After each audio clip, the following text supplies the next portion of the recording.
Good evening, everyone, to the Santa Clara Stadium Authority meeting. If you would please rise for the Pledge of Allegiance and remain standing for our statement of values. I pledge allegiance to the flag of the United States of America and to the republic for which it stands, one nation, under God, indivisible, with liberty and justice for all. As we gather, we humbly seek blessings upon this meeting. May we act with strength, courage, and will to perform our obligations and duties to our people with justice to all. Let us seek wisdom so that we may act in the best interests of our people, our neighbors, and our country. All this we ask so we may serve our community with fairness and respect, putting their needs before all. Thank you. Please be seated. Roll call. Yes, Member Caserta, Davis, Here. Kolstad, Mahan, O'Neill, Here. Watanabe, and Chairperson Gilmore. Here. I Is could there a also- motion? Oh, go ahead, Ron. Please go ahead with that motion. Is there a motion to excuse Authority Member Kolstad? So moved. Motion second. Lights on the motion. And that passes unanimously. All right, go ahead, Ron. Thank you. If I could also read the AB 23 announcement that members of the Santa Clara Stadium Authority, Sports and Open Space Authority, and Housing Authority are entitled to receive $30 for each attended meeting. Additionally, the city's Statement of Behavioral Standards. The City of Santa Clara has adopted a Code of Ethics and Values and behavioral standards for public meetings to promote and maintain the highest levels of conduct. This includes mutual respect, robust discussion, and allowing city business to be done in an efficient and consistent manner.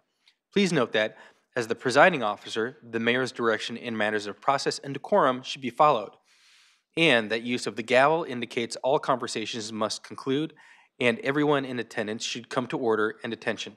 Welcome, and thank you for your participation. Thank you very much. Approval of minutes, October 17th. Moved. Motion? Second. Is there a second? Motion second on that approval. Lights on the motion, and that passes unanimously. Continuances and exception, Executive Director. Thank you. I'd like to request that we continue item 9A until next week. The contract requires that we complete negotiations with or conversations with Manco before the board considers this item, and we need a couple of extra days to complete those conversations. Okay, is there a motion? Second. Motion second. Any discussion? Any discussion from the public? Lights on the motion, and that passes unanimously. Our meeting just got shorter. All right. Any other continuances and exceptions? Okay, seeing none, on to our special order of business. So for tonight's special order of business, the Stadium Authority would like to recognize and honor the first responders who worked together to save a patron's life on September 10th, 2017 in the Levi's Stadium parking lot. After this patron collapsed from sudden cardiac arrest and became unresponsive, these first responders reacted quickly, performing CPR and defibrillating the heart within the first few minutes after a sudden cardiac arrest gives the patient the best chance of survival. And so they work together to resuscitate and revive the patron by performing cardiopulmonary resuscitation, CPR, and delivering one shock of automated external defibrillator, AED. The quick and collective actions of these first responders were critical to this patient's revival and ultimately saved this patron's life. In recognition for saving this patron's life, the Stadium Authority would like to present certificates of special mayoral recognition to these first responders. I'm hearing myself. Okay. And before I call them up, I wanted to know if the fire chief or police chief would like to say anything for the first responders that we're going to honor this evening. We have Chief Bill Kelly, fire chief, coming forward. And thank you, Chief, for helping us put together this presentation for this evening. Is that on microphone?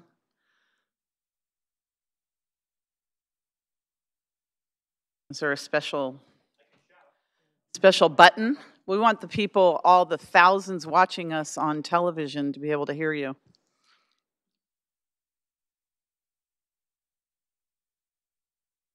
There you go. Well, thank you for taking the time tonight to honor the first responders and for their activities and actions on September 10th. And as you pointed out, the key to a successful cardiac revival is early notification, early CPR, early advanced care, and then, of course, transportation to the hospital. And that's where our responders step in. So what happened on that evening, or that afternoon, rather, was a 61-year-old woman, a young woman, had experienced... We think so, yes. Yeah, experienced cardiac arrest. An employee in the parking lot notified the command post. They started sending responders over there to assist, and they found a woman who had collapsed. We have 2 bystanders who were there who started CPR. They're here tonight, and it's important to recognize them too. Christina Abelano and George Houle are here tonight. And then our first responders from the fire department, Jeff Orlando, Assistant Training Officer Jeff Orlando, Driver Engineer Nick Meyer, and a Sergeant from the Police Department, Tyson Shearer, are here tonight. And so if we could have them come up one by one, and the council would like to join them here in the front so that we can present these special certificates to them. So maybe we can start with the 2 bystanders. That'd be great. Yes, thank you. We call Christina Abelano and George Houle to the front, please.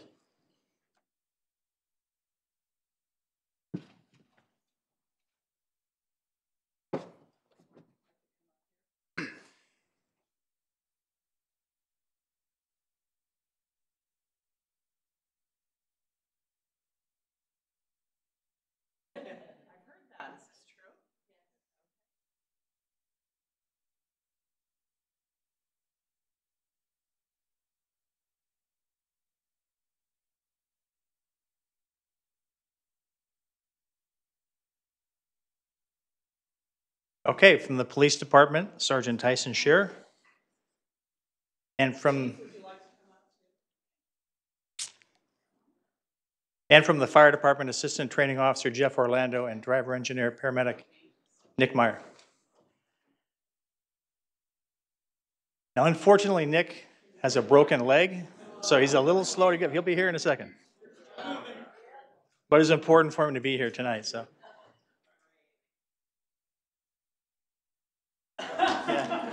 Yeah.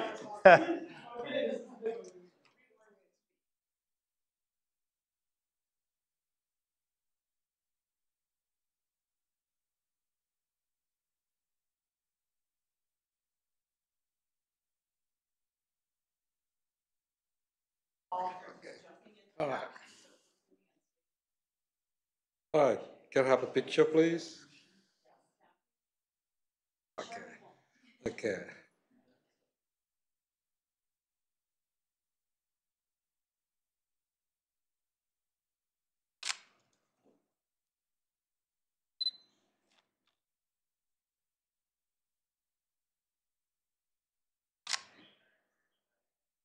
One more. Thank you. All right, thank you.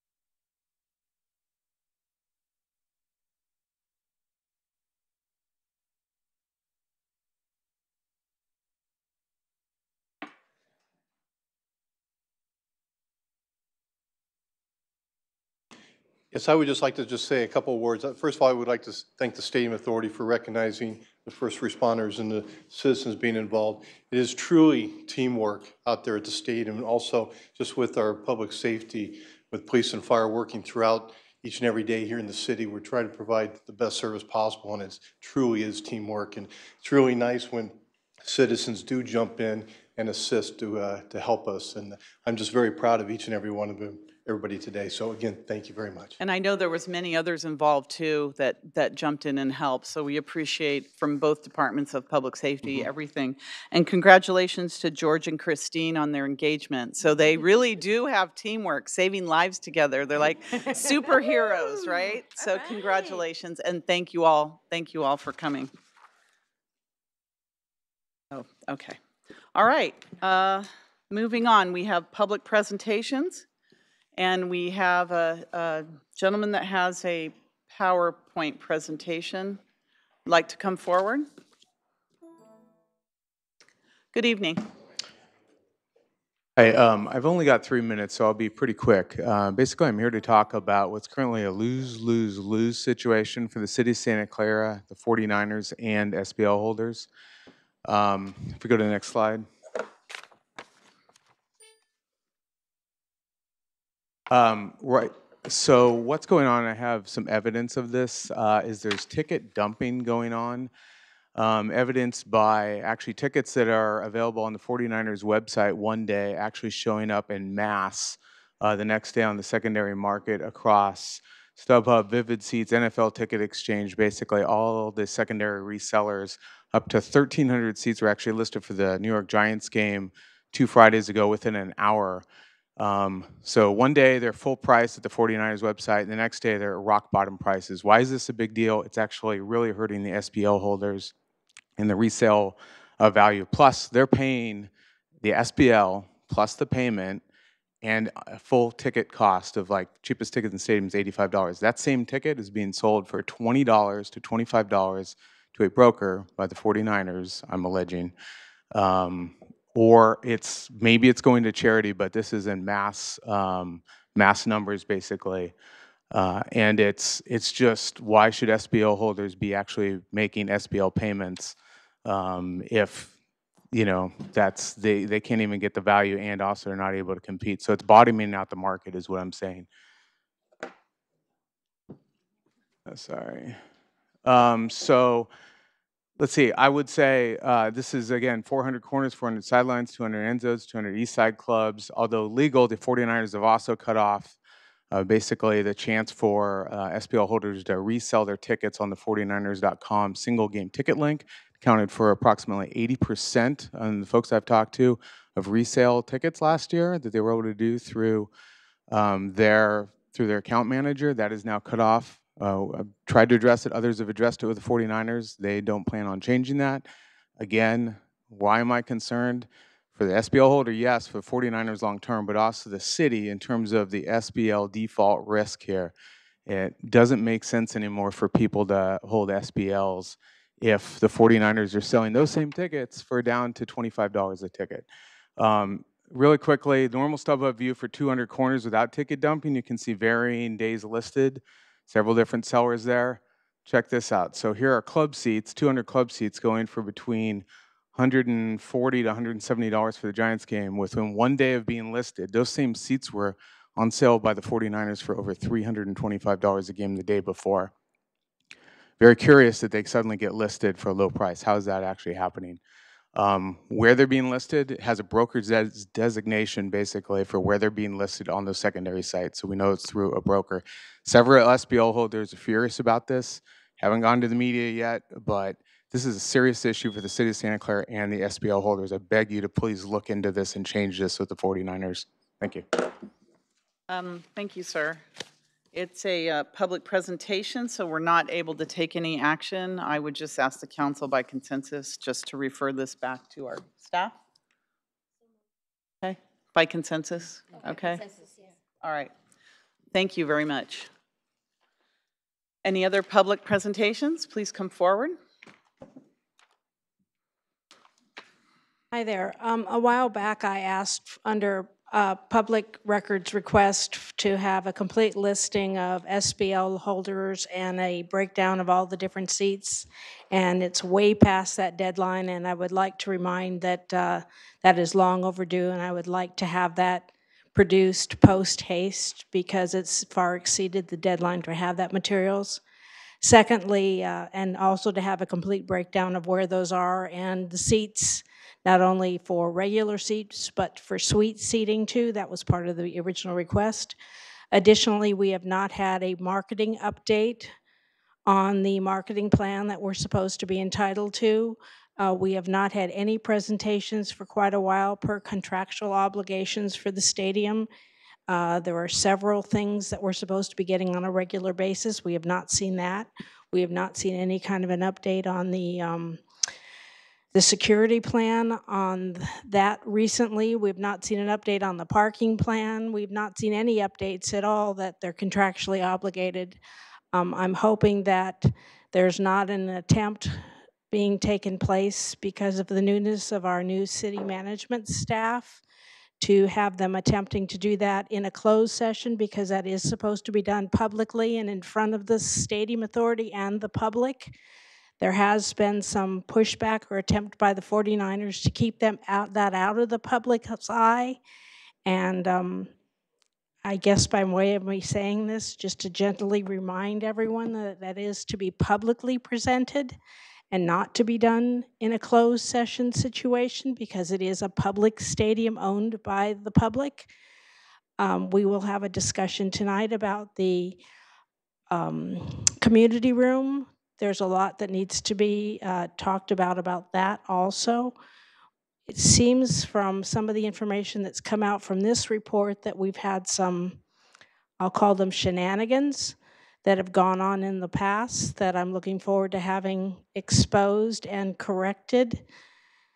That perhaps we had some things again being done, shall we say, closed door. I'd like to say under the desk or behind closed doors or maliciously. The word illegal comes to mind. That shouldn't have been happening, and I'm hoping that we can start exposing that and getting those things turned around and corrected too, because the public is not getting everything they should be getting from our asset. So there's a lot of things that Deanna and her team are doing a wonderful job in holding feet to fire. I just found out today that when they break the curfew at the Shoreline Theater, their initial fine is $10,000 and then $1,000 a minute thereafter. So that's something else that needs to be addressed pretty shortly too. Thank you. Thank you. Any other public? Please come forward. Good evening. Good evening. I haven't attended one of these meetings in a while, so it's good to see everybody here. And it's good to see some representation from the management team, so that's great too. A couple things that occurred to me since the last meeting. I've been seeing a lot on Nextdoor about you know, what's been going on and why haven't we seen more stuff about the findings. And I would like to ask that, you know, maybe we could find out how many changes or how many processes got put in place since the audit was actually requested. And how many discrepancies did we discover or find since the audit was requested? And what other things are we now planning, and what has evolved from those initial discussions that led to some of those changes or future changes or discussions? I think it would be important, I believe it's important for the public to understand the time and energy that went into the audit plan or the audit process from your auditors, and what was discovered along the way.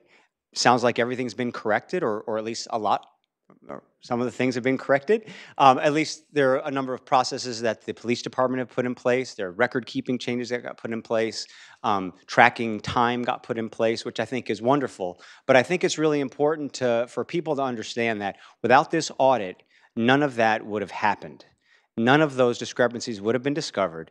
And whether the city is able to get a check from the 49ers for, you know, $3,000, $200,000, you know, $3 million, whatever that number is that we as a community have now found areas of discrepancies that were now corrected and put in place going forward. So over the next 38 years, that those things won't happen and won't continue to build up, which could be tens of millions of dollars over time.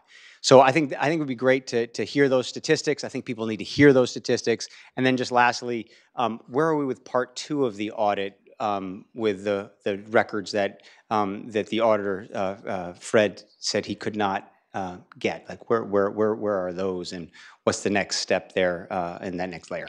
Thanks so much. Thank you. I can answer some of that. We're starting our audit committee meetings up again the end of November. Is it, Executive Director, I think? November 27th November 27th in the council chambers. at 5:30. 5:30. There were 5 o'clock, I'm sorry, 5 37 o'clock. findings and recommendations. We'll go over all of them. And some have been, changes have been made, and others we haven't even started. And we'll talk about the part 2 of the audit as well. All right, any other public comments? Okay, seeing none. The next item we have, Authority Member Caserta. I have a question about this next item. This what? Which item? Question about Bills and 8A. claims? All right, bills and claims, Authority Member Caserta. Yes, Executive Director Santana, I just want to confirm the whole banner issue was found in 9A, right, not 8A? That's correct. Great, because I'll have a lot of questions when that comes up. Thank you. All right. 8A, bills and claims. Bills and claims. Good evening. Hi. Before you tonight are the bills and claims for the month of October for the Stadium Authority. They amount to approximately $8 million. The largest one being for the payment for the Term A loan interest of $7 million. That completes my report. It's a small report. I'm waiting for part 2. Are there any questions from the board? No? Yes, Authority Member Davis. You know me, I was going to have something for you. The senior youth and fees, that's a credit to us, the 22,000? Yes, to the city of Santa Clara. Okay, just because everything's kind of in there, okay. Everything else is paid to them, but that is a credit to us. That's Yeah, our there's portion. also the payroll costs that are paid to Payroll the city. costs, yeah, okay, right. Okay, that was it. That was easy. Is that 1 month? Yes, that's for the month of October. Month of October, okay, thank you. All right, is there any other questions of the board? Nope. Seeing none, Motion is to there? approve that? Yes, Oh, please. motion to approve? Second. 2 motions, 2 seconds. Is there any member of the public wanting to speak? Please come forward. On the council bills and claims, there are several things that appear on a weekly basis as bills we pay that have notations saying that they're paid by the stadium, paid on behalf of the Stadium Authority. There's no notation on this that money is then balanced out and paid into the Stadium Authority or out of the Stadium Authority. So I never see where that balances out, that the city's paying, which is against Measure J, and it never shows where it balances out that the Stadium Authority reimburses the city. Also, we keep talking about all the money that the stadium makes, but to date, no one has showed me once where that money comes into the city of Santa Clara. So when we talk about bills and claims, where's the money? And also, where's the money when we pay out for CHP? Who pays that? Right now, the city's paying it. Who's paying the city back? I never see that money come back into the city. So I'd like to know how we're not paying that money illegally using city funds. Okay. Angie, can you answer some of those? If not, we can ask that those questions be answered for our next meeting. Sure. Thank you. So I think she's referring to the public safety cost. So if it's an NFL public safety cost, it is billed to the 49ers. So we incur the cost and then we invoice the 49ers or Statco. The same thing with our own cost. If it's a non-NFL event, it is charged against the event. So we actually invoice Manco. When I put my city hat on, the city invoices Manco to pay that against the event. So you won't see, but you do see we do get reimbursed. The city does report that. I believe during our budget, we see it as a budgeted item, and then we also, when we do the financial statements, it's rolled up, but we also show that. Okay. Thank you. Any other member of the public want to speak on this bills and claims? We have a motion and a second. I don't see any other lights. Lights on the motion. And that passes unanimously. All right, next we have 9A that's been continued. 9B, acceptance of the framework for the Levi's Stadium meeting room reservation procedure to allow Santa Clara-based civic groups and nonprofit organizations the use of the community room at Levi's Stadium, and request for direction on the allocation of $25,000 from the Stadium Authority discretionary fund to subsidize expenses. Executive Director? So Walter Rossman is going to be making the presentation. Thank you. And we're here to both answer questions. Good evening, Walter Rossman, Chief Operating Officer. I'm doing this presentation on behalf of Ruth Shikada, who is unfortunately on business travel today. So what we're going to talk about in this presentation is review the proposed framework for using the community room, looking at key decisions we would like the board to consider, and then we intend, with the input we received today, return with, return in December with the final policy for the board's consideration. So the community room is described in the lease for civic uses. It is about 3,400 square feet. It's located in the basement or in the bottom of the stadium. It's not easily accessible, so we'll talk about this in a second. It also can be used if there's an all-stadium event, which can happen with NFL games or online NFL games. The community room would not be available for security reasons. And there's expenses associated with the use of the room, which we discuss a little bit further in a second. So here you find the location of the community room. It is the purplish lavender color, which you see there. It's sort of L-shaped with an access from the main entrance from the walkthrough, which you see in the basement level. It does require security to enter there, which is escorted by stadium personnel. There's an ingress and egress issue with that because it's not accessible from the front, from the street. It does require management of the attendees to be somebody ready who guides people to restrooms, and security needs to be present to escort people back and forth from the room. It is not very attractive. You'll see the picture in the next slide here.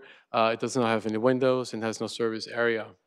Parking is to some degree far away from the stadium. It could be at the youth soccer place or at Testament Park, the Testament parking lot. And there's the issue with the scheduling insofar that if there's an NFL event or non-NFL event, that we couldn't use the room.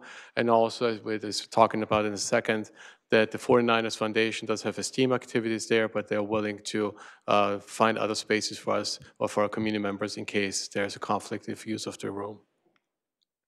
So here's the current use. You see actually this picture right here, a STEAM event by the 49ers. You can see no windows. There is TV screens, there are tables, there are chairs, but it does have certain limitations for our typical community room, which we would have in our libraries or community centers. The STEAM event has been quite successful for the 49ers, as you can see from the data points here. 180,000 students served. Our school district, Santa Clara Unified, has preference in this program. And as I said, if there's a scheduling conflict, the 49ers are willing to accommodate us, or the community members seeking to use the room. Operational expenses do exist. There's a setup and teardown service, which is typically for facility management, which you have. There's security, guest service, and janitorial costs. Possible if the community nonprofit would like to use AV, audiovisual, or catering, there will be additional costs to the community group. So an estimate we asked the 49ers, what's the cost usually to do all this is $2,500. The 49ers are willing to a foundation to pay some of those funds as a grant to nonprofits who want to apply for those. And that will be a separate process that we'll discuss in a second. One recommendation we have is for non-eligible 49ers foundation expenses that we from the Stadium Authority, you authorize us to use $25,000 to subsidize or supplement those funds. Eligible groups, that's a policy framework for you to decide, would be nonprofits who are located within the city of Santa Clara or who have majority membership of residents within our city. We would have asked for proof for that, and we would provide through the Stadium Authority funds up to $2,000 per group to subsidize costs. What we're proposing here, since this is a new event for us, a new space we're offering to the community, is a 12-month, maybe 6 to 12-month pilot program with a report back to the stadium board. We would monitor the use of the room, who uses it, staff resource requirement, what does it take from our side, as well as from the management company to support the room, overall function of the program, who is using it, what's the purpose they're using it for, and then based on that input and experience, potentially come back with policy changes for your consideration. Reservation procedure would currently would be handled by our office on a pilot basis. We are not really equipped for that, but we feel it's best to monitor it during the pilot phase. So Santa Clara-based nonprofit or community group, doesn't have to be a 501c3, could apply for funds to the Stadium Authority or to MANCO, or excuse me, to Foundation, 49er Foundation, and we would determine the availability of the space, coordinate that with them. Once they determine they would like to apply for grants, they can do this both ways for both entities, meaning 49er Foundation as well as the Stadium Authority, and then they would have to make a decision of going forward with using the meeting room during times and dates to be determined. There is obviously a rental agreement, a license agreement. We would have to look into the issue we're seeing right now. The insurance requirement is standard, what 49ers are asking for, $1 million general liability, et cetera. But it raises additional costs for community members or 401c3s. We'd have to look at that, whether the cost we could provide could be help them reimburse or cover those costs of the insurance requirements. So key decisions is to recognize if there are scheduling conflicts which may occur, that the eligible groups will be 501c3s within Santa Clara or 51% membership of civic groups. Would have to, the board concurs with that. The board concurs with our recommendation to use $25,000 Stadium Authority funds to subsidize the program. And then recognizing again that we're absorbing this work right now in our manager's office, but we would have to figure eventually, once we make this a standard program for our community, which department would be administering the reservation procedures, and again, a pilot program 6 to 12 months, as we talked about before.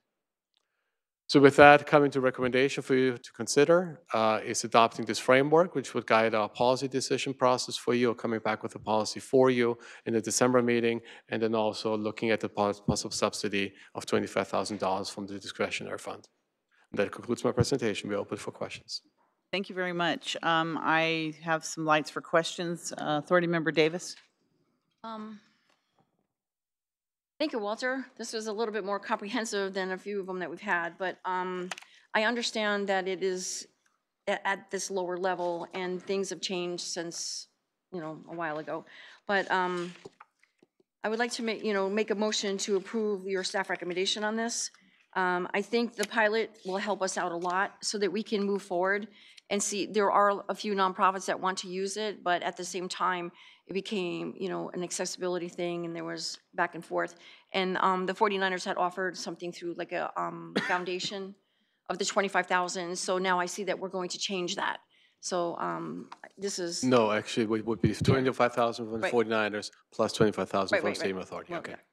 So, but thank you. Could I clarify that? So yes. the foundation has eligibility requirements for grant applicants. Correct.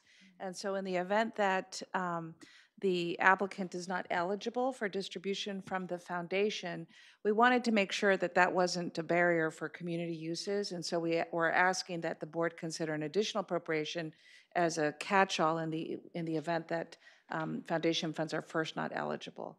I also want to be clear, and this could be my own oversight, in the event that there is a scheduling conflict, recognizing that the space is limited, the MANCO has offered to provide equal or improved space available throughout the facility. And so while it is a generous offer, it also complicates our management of the space and where our community folks would be in the facility, and we'll have to work through those additional details. Okay, thank you. Authority Member Caserta. I want to appreciate, Walter, your report. I thought it was very balanced, very comprehensive, very digestible. And Executive Director Santana, thank you for encapsulating actually the clarification that was misstated a moment ago. My question is, this room is not the most desirous room. Why is that? Because my whole point is we own this facility. It should really reflect our community enjoying one of the best spaces in that stadium. Is this something that was in Measure J? What can we do to improve this facility? Because I want our Santa Clarans to say, not only was this at Levi Stadium, but it was a very, very, very positive space that was inviteful and memorable, et cetera. So can you talk me through that? Sure. It's part of the reason why we want, I'm sorry, I have my back to you. Walter was making the presentation, so I wanted him to have access to viewing. It's a great question in that when we explored the space, it became clear that the usability for community groups was maybe limited given the location within the stadium, as well as the amenities nearby, the absence of restrooms and a secured area for members to come in and out. There is some information that we are wanting to explore as it relates to this, and that there, my understanding is that there may have been other locations throughout the facility where the community room space had been identified. And so I'd like the opportunity to also continue to research that a little bit further and bring back to the board new information if in fact it exists. I think it's important to mention that while we did raise some of the issues that we have concerns about with community use for the space, the MANCO has offered, and if there is scheduling conflicts, to provide equal or improved space. And so there is opportunity there to address your concern with respect to what the community should have access to, and perhaps as we explore this pilot, we can refine the space opportunities for community users. So just to drill down a little further, in your initial research, and maybe you need more time, that's why I think this pilot program is a good step. We haven't identified exactly why that room was chosen. There was nothing statutorily, about that room, or that was the room that was agreed upon. I know the devil's in the details. It's just, and if you don't have the answer, that's okay. I just wanted to fully understand that a little more. Maybe City Attorney, you can help me with that. I had the same questions that you had. How did it come to be in this space? I don't have a lot of answers as to what happened before the lease, the amended lease was signed in 2013. It appears from our own website that this was identified as part of the amended and restated lease from June of 2013. I don't know what discussion took place. It's simply identified on an exhibit to the lease. Okay. As to where the location of the community room. As far as Measure J goes, I don't know of anything in Measure J that identifies any location of a community room. I can't recall that either. Well, So I do that's also, all we know at this point. I do want to thank the generosity from the Niners Foundation, but my whole point is I want this to be a Shangri-La type of experience for our community. And I appreciate you rolling up your sleeves and trying to find a more desirable space than what is currently there. Authority Member O'Neill. Thank you, Madam Chair. My concern kind of piggybacks on to Vice Chair Caserta's issue, and because I was looking in the report, and I was thinking, was there a definition in the lease? And I didn't remember reading. So there's like when in the additional information sections in the report, there's language that just talks about the community room as depicted on the stadium plans. And if we haven't been able to find anything else in the lease, because I do not remember a discussion about where it was going to be located. But I agree with Vice Chair Caserta that, I think some people were thinking that it was going to be on the club level, or, maybe, the city did not opt to have suites or anything like that. I know there are rooms up in the suite tower. I think we were kind of thinking that it was going to be something more like that. There was another room they kind of threw out there. So I guess we would just have to see if there's any other reference other than to, as shown on the stadium plans, if that was the only definition So I guess it could have been if we weren't watching that wherever, because you talk about the desirability. I mean, probably the police department's holding center may be more desirable in some ways. It probably has bathrooms than this room here. And so one thought I had was, maybe I know the 49ers do have their STEM programs and STEAM programs, which is great. And, so maybe if we were willing to do something like say, okay, we'll give you this space because I think it's maybe connects or is closer to the museum, which they use for some of that program, I believe. Maybe we'd say, hey, we'll give you this space, but we want X space. Maybe we could do a swap or something. Thank you. I believe that the space was identified in the construction plan, so I think we need to take a look at where that was. I know during the election, we certainly they didn't advertise that they were offering a community space in the bowels of the stadium with no windows, no bathrooms, and terrible, terrible access. Otherwise, people would not have voted for the stadium. So I think it's really important that we find out where it was determined to be originally. Also, I had a question on the offer of the $25,000 from the foundation. Is that an annual offer or a one-time? It's an annual offer, but it is administered through the foundation. So they'll give us $25,000 for grants per year? The foundation will administer a grant program for applicants to apply to the foundation under eligibility requirements for use of the community room, and they'll keep it simple. And in the event that the applicant is not eligible, and then the board side, the Stadium Authority side would be able to cover those costs to continue this program. Because in reality, I don't think any of our nonprofits would be able to afford to come there. If we said, you're going to have a windowless cave under the stadium, and we're going to charge you $2,500 for use of it, there isn't a single nonprofit group. So no one will come, and maybe that's the point. Charge so much and make it unattractive. So I think that we have to completely, redo this, pay for it ourselves, or really hold them to what the promises that were made originally for this community room, because I think this is just despicable. Anyone else? All right, members of the public, please come forward. Boy, to say this is disgusting doesn't even begin to describe it. Does anybody remember this is our building? Why are we getting permission from Manco and they act like they're being gods giving us $25,000? Tell them to stuff it where the sun doesn't shine. This is our building. We should tell them this is the room that's our community room. I saw who signed off in June 13th. What was the vote on that, city clerk, seeing that you signed off on it? I'd like to know what the vote from the council was on that.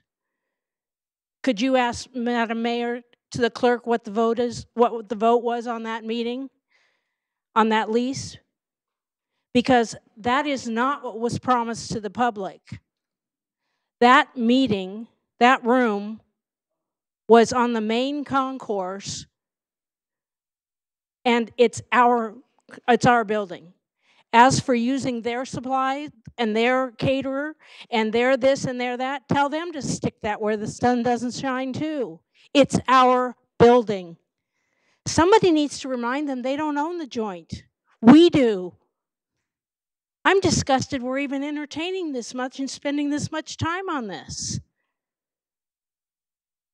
I'm just speechless that we're even doing this.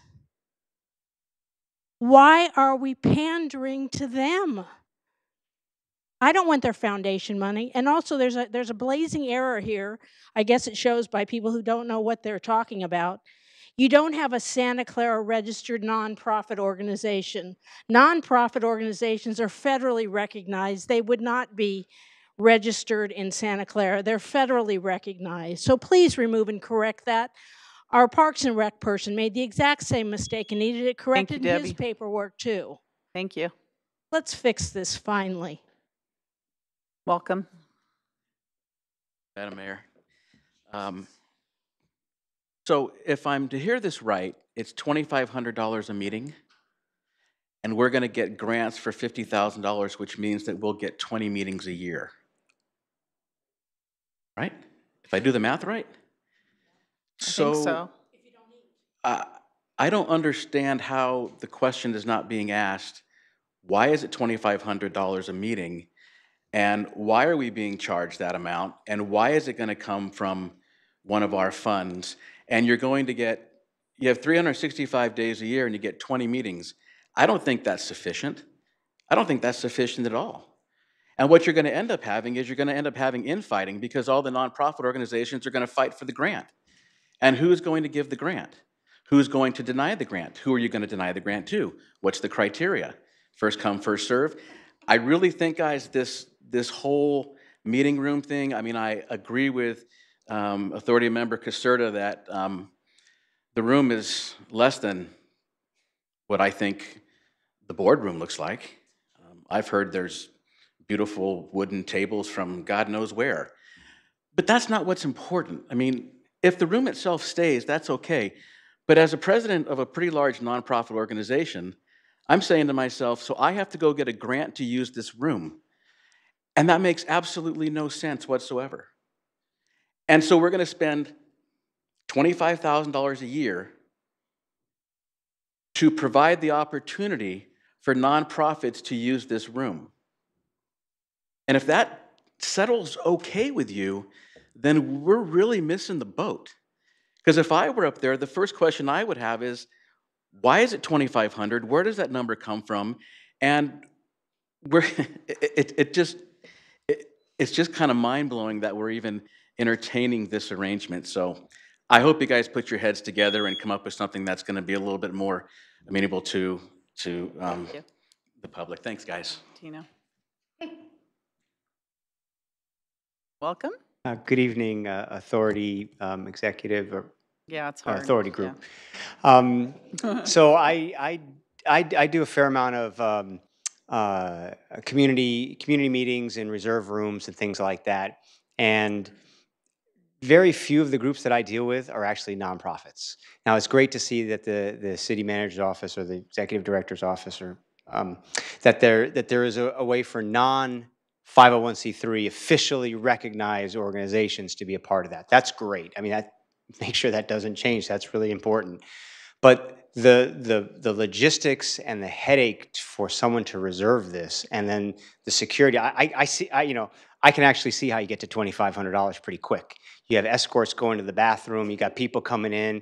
You know, there's the logistics. I mean, they got probably 4 people managing this process just to have a community meeting that might last an hour, but it's a 4-hour minimum. I don't know very many community meetings that last 4 hours, other than your council meetings. But none of the meetings that I attend last 4 hours, and anything more than a 90-minute meeting is pretty ineffective for community outreach and engagement. We have volunteers, which is that's what this is.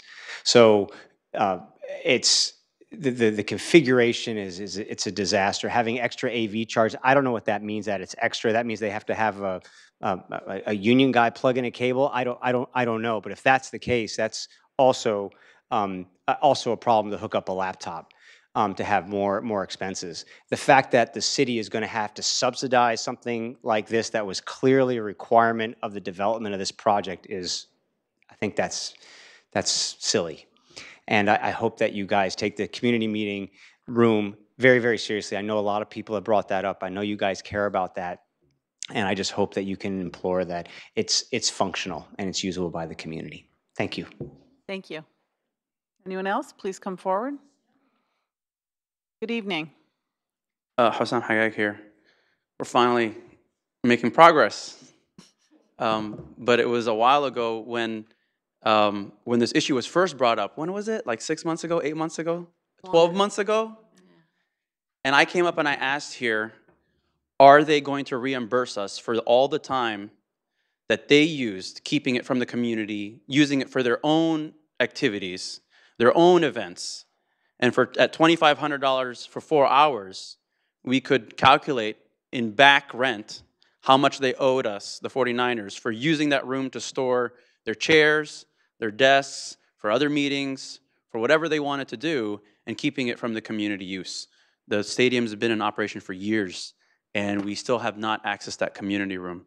The community room that we were promised, the community room that now we're getting a dungeon with no windows in the middle of nowhere that you have to go through like 10 layers of security. It's like a maximum security prison where you're kind of like in a solitary confinement with no windows.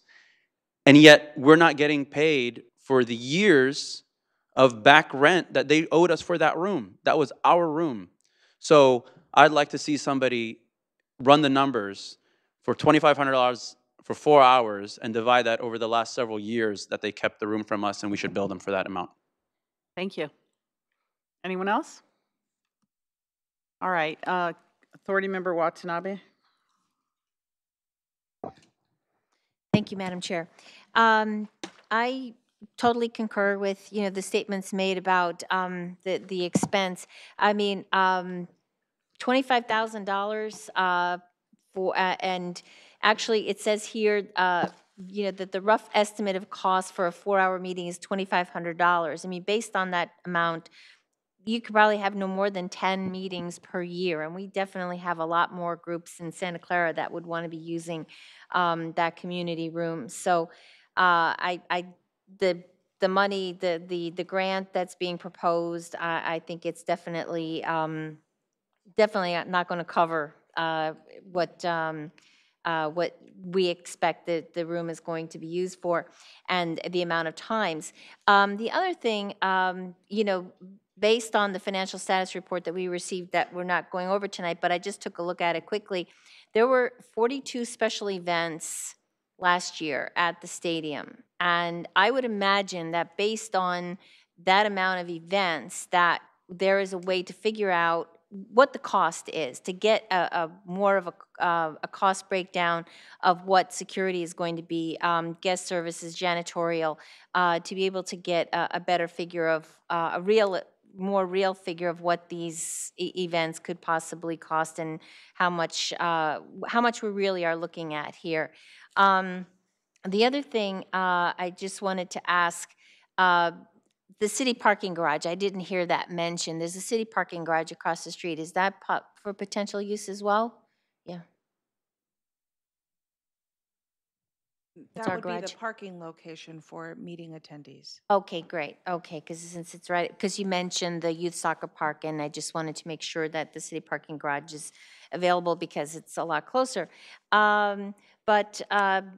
Just based on what I'm hearing, I definitely think that we can do a lot better. We deserve a lot better, and I appreciate all the work that's being done to bring this back to us and make sure that Santa Clarans are going to get good use of the stadium. So thank you very much. Thank you. Authority Member Mahan. Thank you. Actually, I wanted to make a proposal or a motion to refer this back to staff. First of all, I congratulate staff for at least finally engaging in some back and forth discussions on this issue, because it is an important one to our community, and at least we're talking to each other, and that's a step forward. My concerns, and I think they reflect a lot of the concerns expressed here already, is the location of the room. I've been in this room. It's not that bad. It's hardly a dungeon, and it's certainly not equivalent to the holding cell. Nonetheless, there was identified a space in the plan, so I do think we need to take a look at that and see where that was proposed. My feeling was I thought it was more in the area of the store and the museum, but I could be wrong. But I think we need to investigate that and see what that was, and see if we can't get a location that was closer to what was identified. The cost is related to the use and staffing and so forth, and I do believe that we need to get a breakdown of the actual cost so we know how that $2,500 is justified for 4 hours. As an aside, it does cost to use our public buildings, and they're usually waived for, like if we want to use our senior center or the Triton, there are costs associated generally they are waived for nonprofits, but this building is no different from all of our other public buildings where your organization can and does have to pay certain costs, but we need to know what those are. So I think identifying and getting an actual breakdown of those costs would be helpful. And at that cost, if that $2,500 is the actual cost, then we're talking about 20 meetings a year, not even one a week. And I think we need to find a way certainly to increase that number of meetings that is available to the public in general. And as far as what groups are eligible, a proof of Santa Clara residency with 51% of membership can work for some organizations if you're talking about PAL or other things.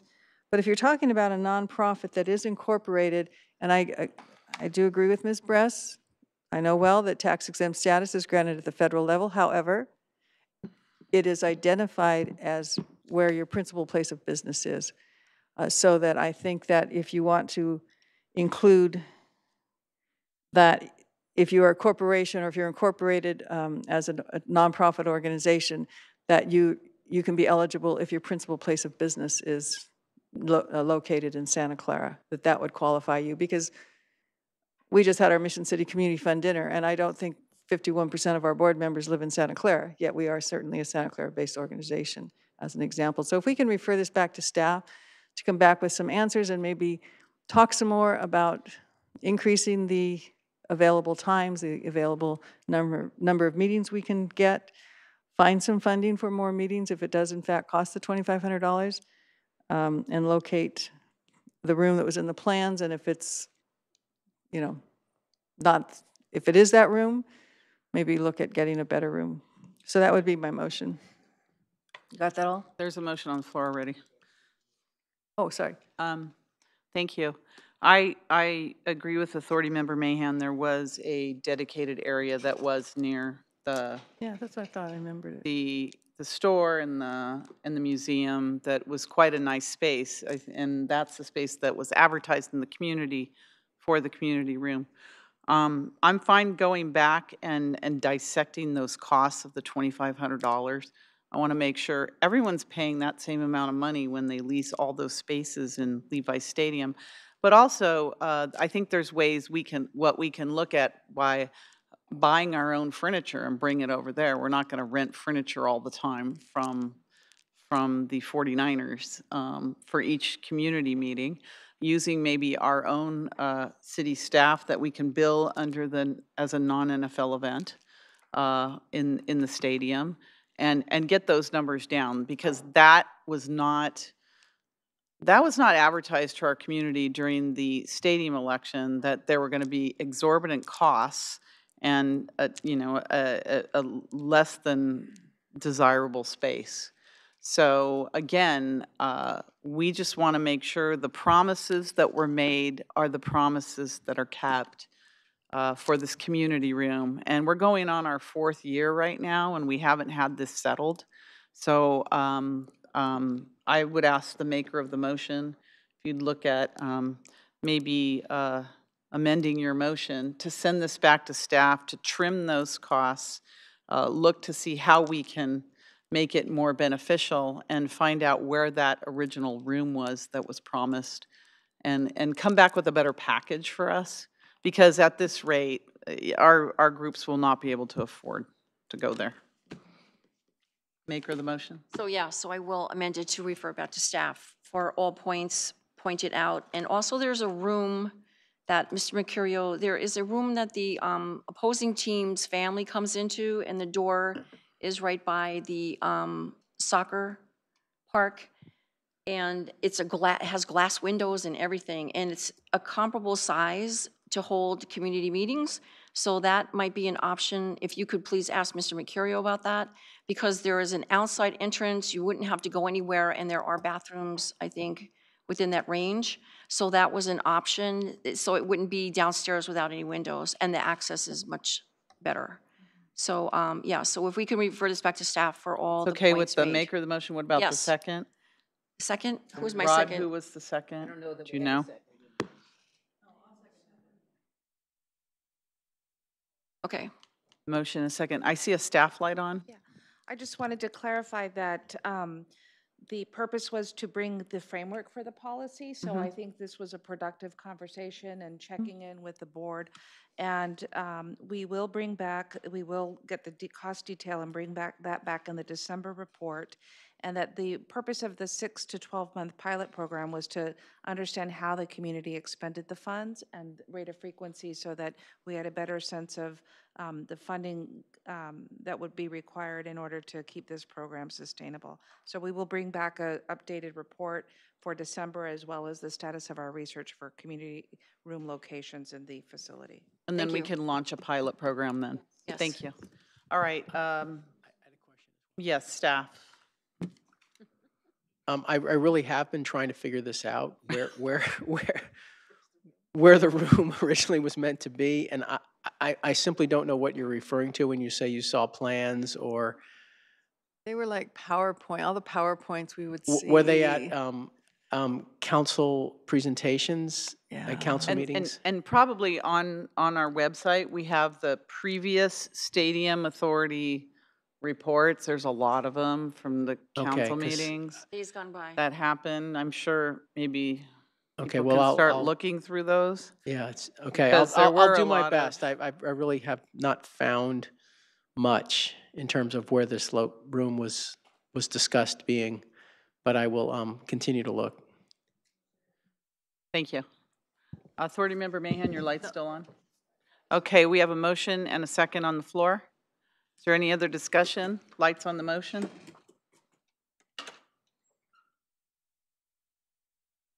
And that passes unanimously, those present. All right, next, reports of Stadium Authority members and special Stadium Authority committees. Staff, your light's on? Do you have any? Okay, thank you. Seeing none, Executive Director report? Seeing none, is there a motion to adjourn? Motion to adjourn. December 12th. To December 12th. Motion second, lights on the motion, and that passes unanimously. Meeting adjourned. Thank you all for coming.